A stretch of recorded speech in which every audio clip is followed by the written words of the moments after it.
So I have my coffee. But I have to show you mine because I'm very excited about my coffee cups. I have to preface it by, I had a friend, an Italian friend who worked for Lavasso, and Yes. he gave me a big Lavasso machine, which broke down anyway, and I ended up getting another Italian machine. That's okay. But I could never find the perfect cup for my coffees, I drink lattes. So at a fair this year, I wanted to see this beautiful, I can't see myself. Can I make myself bigger in some way? Is there a way to make me bigger? No. No. Okay, that's okay. I just want you to see my little, do you see what it looks like? Can you see what it is? Wow, that's fabulous. And I bought a dozen of them, and each one is different because we all look different when we're pregnant or our bodies. But it's the perfect cup. I'm so excited with it. So now I make myself every day. Excellent. So I'm glad to share that. But let's begin with a more formal introduction. Okay. So now we begin. Okay. Hello, Gail. Hello, how are you? Fine, and that's a fabulous way to have coffee together. Yes, and start the morning. Thank you so much, Gail. Now, I want to have a conversation with you because it's ages that we know each other, and it's so fabulous to connect. And it's years and years of experience that you have in the field, because I believe that it's nearly 40 years you are in. No, not on my own, but definitely 40 years working in the business. Yes. Exactly. So you will have plenty of interesting things to tell us and to share with us. And in particular, I wanted to know how you work from home and how the tips that you can give us to make either a room or a corner of an apartment comfortable and happy to work from home, because I believe that is not only a constraint of our time, but I think that more and more we will make room in our homes to work. Okay. No, that was going to be the first thing I was going to say, because I have two houses. I live in the city in an apartment where my office is. I have always had an office. At one time, a very huge office with big space. And now at this point in my career, and also because of the changes of using computers and outsourcing people, my office is smaller, but still, there's a few, I don't work by myself. There are a few people that work with me because the designer needs help, not in her design thoughts, but also I need people with drafting skills. I need people who can do my books that I can't. I need people to assist me with my work and going out into the field. And so, and you need Cosulich interiors and antiques to buy from Italy. Yes, from Italy. We'll get into that. But the whole thing about working at home that's different for me is that I never thought you could do it, because I'll preface that with saying many designers never get offices. Many designers actually work from their homes, and they have either homes that are big enough, or they don't mind that their home is their business, which was always my fear of having all the stuff spread all over the papers, the things, the fabrics, the samples, all that. And I would say that now in today's being forced to do it, I'm forced. I'm finding it not as bad as I thought. I think it's limited, but I'm actually finding there's so much you can still do from your home office because of the computer, because of the way we communicate through emails and everything today. And especially if you have your sources, like if I needed something from you, I would just call you up and say, I'm looking for a fixture 36 inches wide by such and such, and we could discuss it, and we could do it just like we're doing this interview. Exactly. And that's really what we're doing. Everything, we're discovering that everything is possible, even if we are confined. And not only, but we put so much joy in these kind of conversations that we are discovering a way of connecting way beyond also of the real, I mean, we're still present and we're still together. So we are confined, but I don't think that this really has limited us. It has even opened our horizons. As you're saying, you thought it was so difficult and it isn't. It isn't so difficult. And also because this, not only am I open to it, you're open to it, or my other suppliers are open to it. And they realize that they need to continue to do business, and you can continue to do business. Now, is it a little different? Is it a little slower? Is it a learning curve? All of the above, because there's so many distractions when you're in your home, especially at this time, this very serious moment in humanity, actually, for that matter, with the pandemic. So there are other concerns, but it's good. I like it. I actually like it a lot. And I find that, you know, even though I'm fortunate enough to be able to have an office because my business is big enough, I don't mind this. And I would almost think in the future, my immediate goal would be, well, maybe I'll work, you know, only 4 days a week at the office, and the rest of them I'll just work from my house, and I can work whenever I want. So I love it. I actually do love it, you know. So give us some tips to Okay. make a room in our house or a corner more comfortable and more enjoyable to work from home. Well, obviously for me, I would say a corner would be absolutely limiting. I mean, that would be a miracle to work in a corner, Fabienne. So I would have to say, but you need a room. I don't think it should be, if you're fortunate enough to have a room, it would be better. If you're not and you have to take over part of your living room, well, the same goes. Um, the thing for me, how I've done it, and then I can tell you how other people could do it. I think that there should be, when you work, even in an office, you need to have things around you that represent what you're about, that represent design. So if you can set your room up so that it's not just an office, but it's inspirational to a certain degree. And the challenge is to keep it neat and not crazy and messy, because you know, as I know, there's a lot of paperwork. In spite of the computer, there's a lot of fabrics, there's a lot of things, there's a lot of measurements, there's a lot of files. I mean, it goes on and on. So what I've done is I've taken over a small bedroom that fortunately had a desk, but it's not a desk like an office desk. And during the day, I spread out. You'll see, I'm gonna spin you around in a moment, but you'll see that there's a day bed in here that becomes like my extended table, you know, and I have piles of things there. Of course, I do have a closet, which when I want to clean it up, if there are people coming over, I clean it up. But actually what's happened to me is I've become lazy and I don't care. Let the piles be there. Let people come in, you know, they're not really coming into my house. I just leave it for my own convenience. But I'm surrounded by things that I've acquired in my life. I'm surrounded by a room that I think is very attractive, very inspirational. I mean, I can look in one section. This room has an electric panel box. And I remember I bought these antique, I can't think of what you call them, that they wear in temples.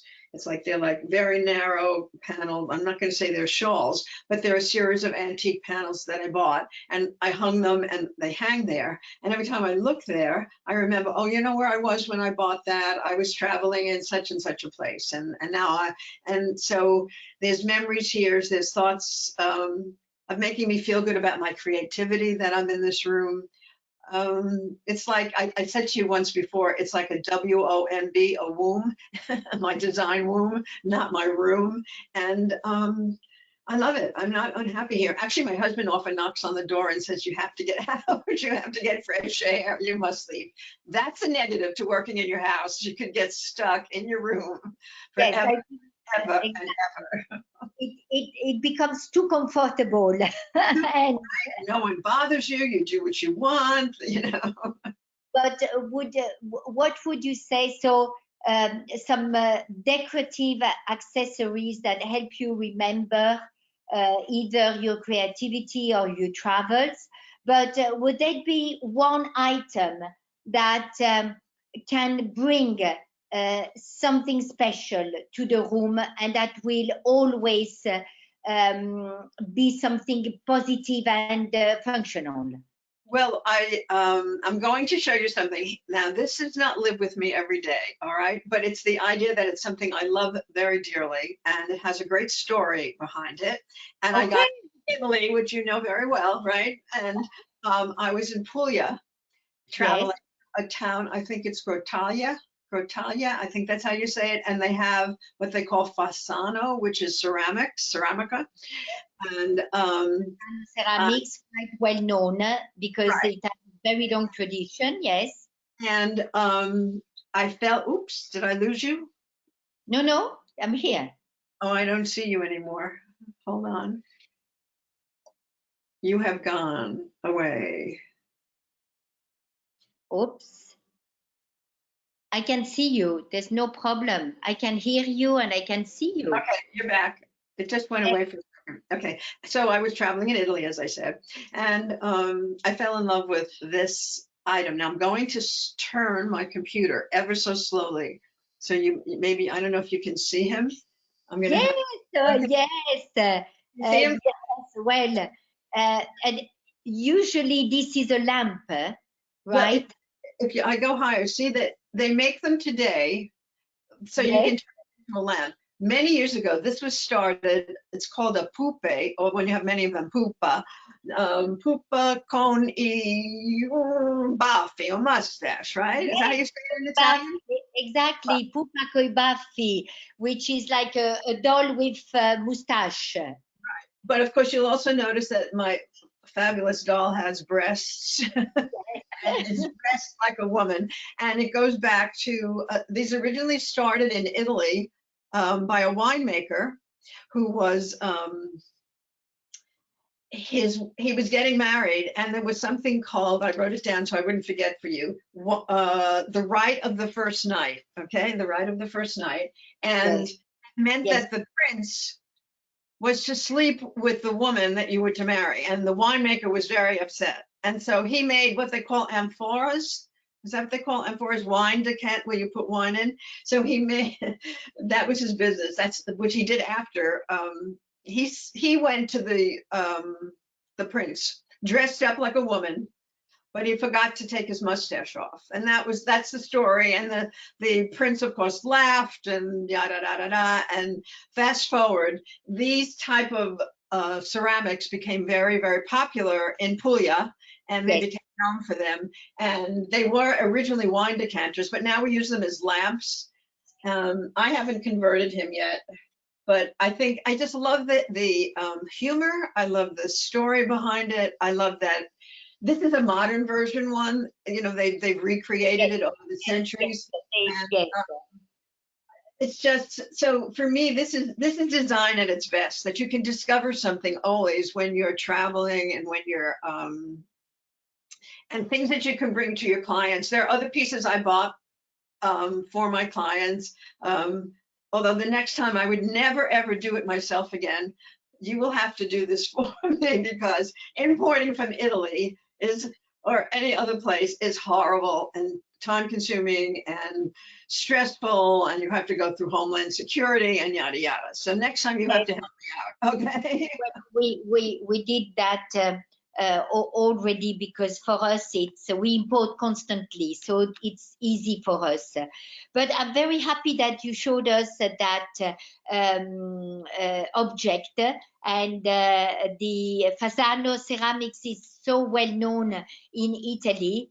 And I like the fact that you pointed out that it brings humor also to your room. So I think that's something that if we work from home, not only it's important to have something that will bring back memory, but something that if we look at, in this case, if it is a lamp, it can be very functional as well. True. But but something also that will bring either a smile or beauty, because we've discovered lately that it's so important to have beauty and kindness surrounding us. And so I'm very glad you showed us that, because I think what you're saying is really important because this is a very sad time, and the things we have in our life at this moment have to bring us happiness, and or have to bring us memories. Memories are wonderful too. This particular piece is a memory when I was in Puglia, but I think that people travel, people go places, even if it's just memories of your family and you've taken framed a bunch of pictures and they're hanging in a room or whatever. It's something we as designers have to include when we're working with people, not only when we're, in our home offices, but to make sure that we include part of their life in the rooms that we do for them. In other words, and also, I don't want to sound, we have to educate people that there are things all over the world that are very interesting and very special. This is not an expensive thing. This is just a thing that has a lot of history, a lot of information, and uniqueness, and comes from another part of the world. And those are the things that when you walk around your house, whether it's in your home office or walking around the rest of your house, and you see them, they are interesting. They make you smile. They make you feel that you went and you did something different in your life. So those are the things as designers we can bring to our clients. Those are the things I find in your store, which is why I'm in there all the time. I'm going to miss you on 60th Street, Fabienne. I'm going to miss you. well, but on 200 and Lex at the New York Design Center, it's even a bigger space. So I just have to hop on the subway because I love walking around and seeing all the things and learning the history. So I'll come and take you. I'll come and take you, and I'll take you to that's the what you center. bring. That's why I think we started, because I understand that all those things have a story behind them, and that they have value and quality. So I find that that's what probably attracted me to you many years ago with that. Well, we've always handpicked, and we try to present on the market unique designs and rare designs to find. We try. I mean, it's harder and harder because today, and as soon as there's something beautiful online, every day everybody tries to copy it, but we still try very hard because we believe our mission is to bring unique pieces and beauty and a lot of taste. Also But quality. Also quality. and Quality and is a very important factor, because I I think design has been dumbed down a little bit, I think more, and I think that maybe something that is as becoming even more important during this period is that quality also gives an asset.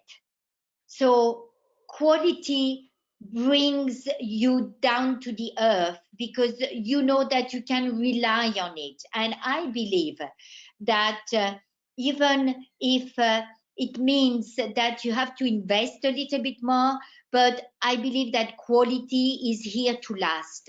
So for us, it's a mission to bring not only beauty, not just the eye, but also something that will be timeless. Well, we talked the other day when we were discussing doing this interview about the idea, if you buy things like that, and I don't mean that you buy them all at one moment, if you collect things like that, or if you do that, intermix that in your home with other things. Everything doesn't have to be an Italian late 20th century piece. It's much better that it not be.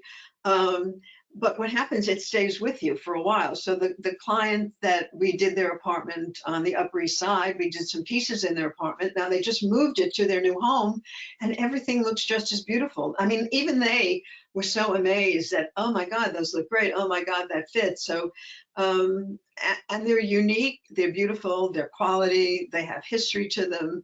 It's like owning, it's something a person can own that not necessarily costs $1 million. It isn't about that. It's about the gestalt, the whole thing. Do you know what I'm saying? The whole piece that, and even if it's just a small table or it's just a small lamp to be, as my pupa is over here, it's something about it that increases your experience of living every day. It just does. And I think that there's so much disposable design that it's as a designer who has not had to deal with it, who's always dealt with quality, I don't know how people can live with it. Now, I'm not, it has to do with money to a certain degree, but I think that it even happens when people spend a lot of money, that they don't understand the value of things that already have been proven in value. You don't even have to, it's a valuable thing, not that it's $1 million, it's just a valuable thing because it's unique and original and from Italy and it has a history. That's what makes Funny, it. you know, exactly. And it's funny because that makes me think of just a story that one of my supplier just told me. And he said to me, I am so happy to go back to work now because in Italy they have reopened. But he told me, you know what? Something that really stuck to me is that during this time, being at home, and he has a small little girl, he said, I had to play much more with my girl, which gave me a lot of pleasure. But something happened one day that she had a favorite toy. And unfortunately, because we were keeping on playing with it all day long because she's stuck at home, I bought it at a supermarket. It was not a very good value. It was good value, but not a good quality. It broke, and she was inconsolable. Do you say that? She couldn't be for 2 days.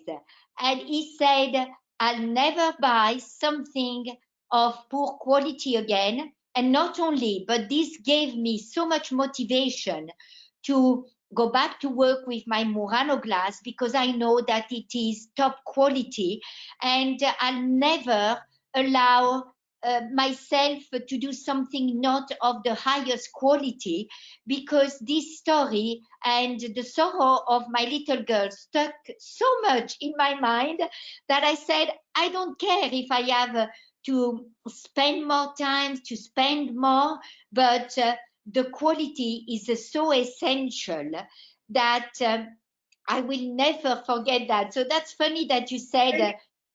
I think it's so true. And the other thing I'm going to say, not everything has to be expensive. It's not about the money. Not everything you buy has to be a pupa. Things can be other things. You mix it up. But having what happens to when you do design, nobody knows what's expensive, what's not expensive. You know, it's a bunch of things. It's what's interesting to the eye. The pupa, when people see it, laugh because of the mustache and the breasts. Yes. You know, the painting or the table or the light I mean, I could go down a list of things, but not everything I own is expensive. It's the idea. So I'm not saying that you can only be a great designer by spending a lot of money. I'm saying you can be a great designer by thinking out of the box a little bit, or even you can just be a great person who does their own home and thinks out of the box and finds things that are attractive to them and integrates that into their, ordinary thing, their big sofa that they have because of the children. It doesn't matter. But if they have a wonderful little side table, or if they have an interesting vase, or they have I don't know, a pair of lamps that are different, so there's ways, and then it takes on a whole new thing. It's like putting on a good pair of earrings, and you're still in a sweatshirt or something. Yes. And we've always liked to work together also because I love the way that you want to personalize, but not just through your own eyes, through our eyes as well and through the eyes of your client. Yes. But it's very good that today you gave us this vision into personalizing more and more your own space, bringing beauty and memories so that you are surrounded by comfort and functionality as well, but by feelings and emotions. And I think Do you know what that makes me think of just now? And I think that going forward, which is really an important thing, I'm sure that people and designers are wondering, what do I do? Do I move? Do I renovate? Do I throw out that sofa, buy a new sofa? I'm sure there be tricks in between, and I'm sure they're not doing anything right now because everybody's on hold. So that's fine. You know, that there are certain projects I am still working on at this moment, but very slowly and with the anticipation that maybe by the summer we will open up and we can continue, you know, and finish up. But the point is that I think, and I've heard this from my other suppliers, I heard this from my drapery workroom, excuse me, my drapery workroom, and from my, who else was I talking to? Oh, I don't know, maybe it was you, I don't remember. But anyway, the point is that people need to find comfort in their homes because they will be in their homes more and more as time goes on. And so even though businesses may be very slow now or businesses may be stopped now, the emphasis in the future, I think, will be on the home. I think it happened a lot after 9/11 too. People felt safer in their homes. So they need to be spaces that give them a feeling of comfort, a feeling of happiness, a feeling of enjoyment, whatever, you know, I can't think of all the words. So I think that that's my prediction for the future, that the design business will stay, but people may spend less. So you may have to be even more creative as a designer to make it happen, but they'll still want those things that give them pleasure in their home and their comforts in their home. Totally. And I think that anyway, everybody will invest more in comfort. Yes. And in beauty as well, because it's good feelings, very good feelings. Yeah, but that goes along with what you said about that it shouldn't be a piece of junk. The thing is, you're going to have it a long time. So spend what you can on it. It doesn't have to be $1 million, but think about the quality of what you're buying, because that will, in the end, last longer, will be worth recovering, will be worth refinishing, will be worth turning into a lamp or whatever it is. You know, they're those things, and you don't have to have everything at once. You can do things slowly in your life, but the things you want, the more you feel like you want to keep them for a long time or keep them with you, the better they are, the better the choices are. That's my feeling, you know. Well, thank you so much, Gail. And it's been very interesting as each conversation that we always have. So I can't wait to see you in person, but we are always connected, so that's what matters. And thank you for your time, Gail. Lots of love, and see you very soon. And meanwhile, baci e abbracci. Baci e abbracci, sì, ok. Ciao, ciao. Ciao carissima, ciao, ciao.